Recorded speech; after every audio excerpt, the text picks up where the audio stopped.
En este momento muy especial me gustaría pedir el apoyo y la oración de todos los hermanos claretianos en el mundo para que recen por mí en el día muy importante en mi vida como claretiano, especialmente para mis hermanos los claretianos de Cataluña y que en el futuro también los claretianos de la provincia de San Pablo que me apoyan siempre y que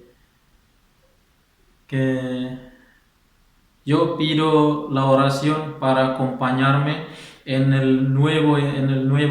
la etapa nueva que voy a empezar como misionero claretiano. Muchas gracias a todos y que el Señor nos bendiga siempre. Amén.